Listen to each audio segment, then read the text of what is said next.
Talvez você não saiba, mas se eu der um helicóptero na mão de cada um de vocês, a metade vai morrer. Metade. Tá aqui o helicóptero, vai lá, você já vai e morre. A outra, 25% vai fugir, não vai nem topar. Os outros vão comprar uma mentoria. Vai falar, amigo, me dá 10 horas de mentoria. Olha que interessante. Para pousar um helicóptero precisa de 10 horas. Para pilotar precisa de 1. Pilotar é o quê? Estou aqui no chão. Rapaz, é facinho tirar o helicóptero do chão. Qualquer um aqui dá conta. Nem precisa deixar de ser qualquer um. Você puxou o cíclico, vai embora, perdeu qualquer coisa. Na instrução você levanta e sai. Dá para sair. Para pousar não vai não. Para pousar precisa de treino. Precisa de achar esses eixos. Precisa de concentrar nos pedais que controla a cauda. Precisa de concentrar a potência. Aí depois de 10 horas, pousa aqui em cima do prédio. Acredite, em 10 horas qualquer ser humano dentro desse auditório pousa. Tem uma pessoa que não acreditou na hora que eu falei. Fala assim, ó, duvido. Fala. O problema é que não é mais sobre pilotagem, é sobre a forma que você se vê. Porque se eu falei que qualquer um dá conta, precisa só de boa instrução e 10 horas de treino. Quando você falou duvido, você falou do seu recurso financeiro, você falou de você falou que não se vê fazendo isso. Fala todo mundo aqui nesse auditório, o problema não é o helicóptero. O problema é como eu me vejo.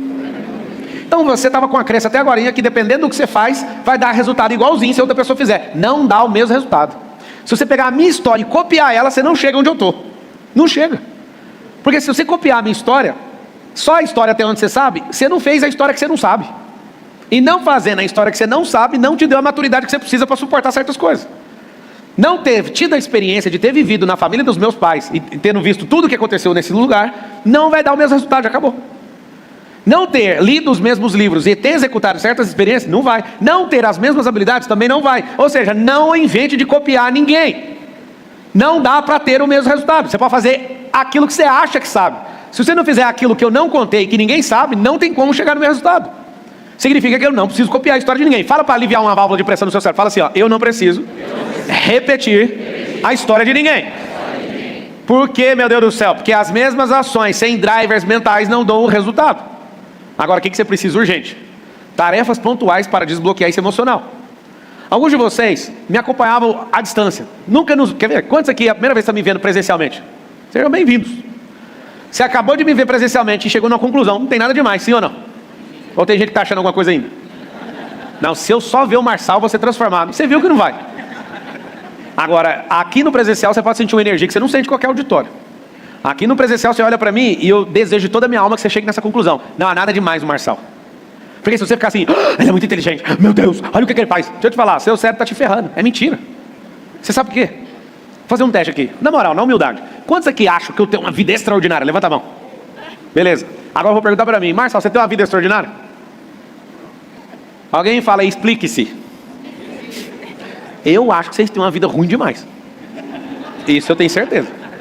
A minha vida é comum e eu acho que você não aproveita do melhor dessa terra. Eu não estou sacaneando você não.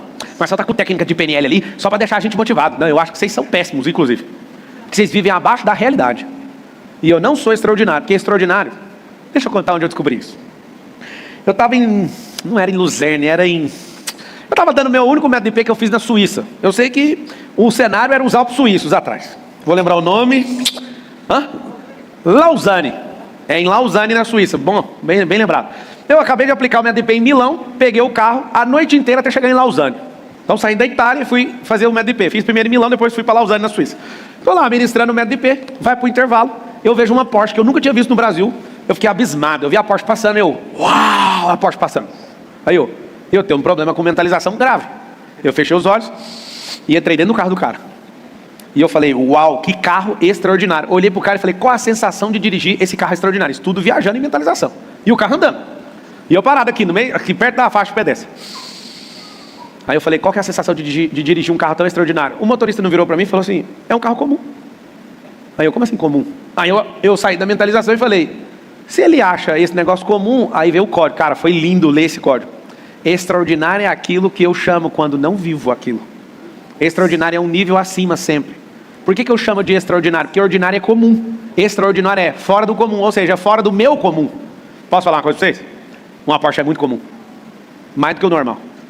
Só que é porque quem está falando já conquistou. Quem não conquistou acha coisa demais. É verdade ou não? O que é o BO na sua cabeça? A sua cabeça acha que por você não ter vivido é algo estrambólico, monstruoso. Não tem nada demais, cara. É frequência equivalente. Você gera aquele tanto de energia, você pode andar naquilo. Então, não há o tal do extraordinário. Há o quê? A maioria das pessoas estão fora daquilo que Deus chamou, que é o comum da eternidade. Agora, se você se compara com gente baixa demais, você vai ser convencido que você é alguma coisa. E o fato de você achar que você é alguma coisa, vai acontecer o que com você? Você vai travar na vida e não cresce mais. E aí que tá o B.O. A gente aprende a ficar feliz com nós mesmos quando a gente anda num grupo que é um bando de gente à toa e a gente é melhor que eles. Você não pode comparar com ninguém. Fala assim comigo, ó, nunca mais me comparar com ninguém. Se qualquer pessoa nesse auditório se comparar comigo, que já fiz alguns bilhões, com 39 anos de idade, não dá um trem ruim em você? Pô, mano, o cara fez isso com 39 anos. E o que a gente vai fazer com o povo que já nasce bilionário? Vai ficar em crise? O cara está desde a idade 0 bilionário? Não vai mudar nada. Deixa eu contar um segredo. Eu anotaria. A única comparação legítima é o que eu estou fazendo com aquilo que Deus me chamou. Essa eu faço. Felizmente, para atualizar as informações ao meu respeito, estamos muito aquém daquilo que Deus chamou. Eu estou um pouquinho longe daquilo que Deus me chamou. E eu estou dando um gás para ver se a gente sintoniza esse negócio. Porque muita ocupação, muita distração, muita pré-ocupação, muita configuração errada na vida de uma pessoa faz ela ficar muito distante daquilo que Deus chamou. O tempo que eu perdi só correndo atrás de elogio, o tempo que eu perdi só me protegendo para não ser criticado, o tempo que eu gastei precisando da aprovação de alguém para fazer algo, os tempos que eu gastei com tanta coisa idiota me atrasou no processo. E aí vem uma sensação. Se o Marçal está atrasado, imagina eu. Essa sensação é boa.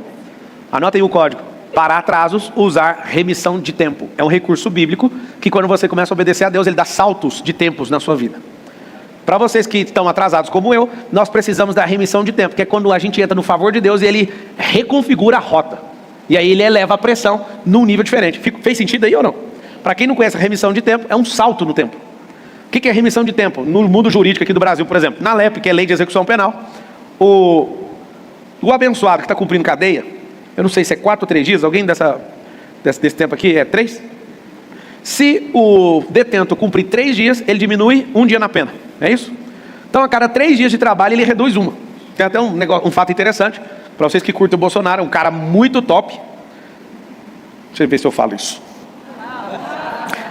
Foi notícia, né? O pessoal lá do STF, para sacanear ele, falou o seguinte: você vai ter que ler livros sobre a democracia. E é tudo livro de esquerdista. E eles falaram que para o Bolsonaro ter remissão de tempo, ele precisa ler os livros de democracia. Ele não leu nenhum até agora. Você tem noção? Reduz o tempo se o cara ler os livros e fizer os resumos. Bolsonaro está em paz e não quer redução de pena. Ele prefere não ler o livro do esquerdista do que reduzir a pena dele. Ou seja, ele não quer remissão de tempo lendo aquele tipo de livro. E aí, Marcelo, o que você acha? Eu acho que sempre é bom reduzir a pena. Eu leria nem que seja para xingar aquele bando de vagabundo que escreveu. Mas eu ia ficar dedicado, porque deve ser terrível não reduzir a pena. Você foi configurado errado e alguém criou uma pena sobre você. Então hoje você está debaixo de uma condenação. Você sabe disso ou não? O inferno te condena, o Adão te condena, o mundo espiritual te condena, seu pai e sua mãe te condena. Porque se eles configuraram você diferente daquilo que Deus mandou fazer, você está condenado com a configuração errada. Por exemplo, se Deus chamou você para ser um avião e alguém desencaixou sua asa, você anda no meio dos carros, você está achando que você é um carro, você está na configuração errada. Ah, mas eu sempre achei. Não dá para ver o formato, não, falta só a asa, filho. É igualzinho em carros, o avião. Se você tirar a asa, os bancos certinho, o motorista um do lado do outro, cinto de segurança. Mas não dá para ver os encaixes aí da asa, não. A coisa mais terrível que tem é avião configurado no modo carro. E só porque anda no meio dos carros acha que essa é a configuração original. E não é. Quem está configurado errado está condenado. Você tem que diminuir sua condenação o mais rápido possível. Sua alma está condenada. Se não aceitar Jesus como seu Salvador, eu não acredito nisso. Não tem problema. É a mesma coisa de ir para um país e não saber sobre a lei. Vai se fuder do mesmo jeito. Alguém falou ontem, mas eu não sabia, a gente fazendo alguma coisa. Eu falei, sério? Lá nos Estados Unidos, dirige sem carteira para você ver se você não vai para cadeia na hora. Faltou a carteira, é algema. Aí você fala, mas no meu país não é assim, então vai dirigir sem carteira lá. Aqui é cadeia. Eu acho isso fabuloso. O fato de desconhecer uma lei não perde a força que essa lei tem sobre o seu lombo. No Brasil tem um negócio chamado LIC, que é a Lei de Introdução ao Código Civil, que fala que ninguém pode se desculpar por não conhecer uma lei. A lei vale do mesmo jeito e tem o mesmo peso sobre você.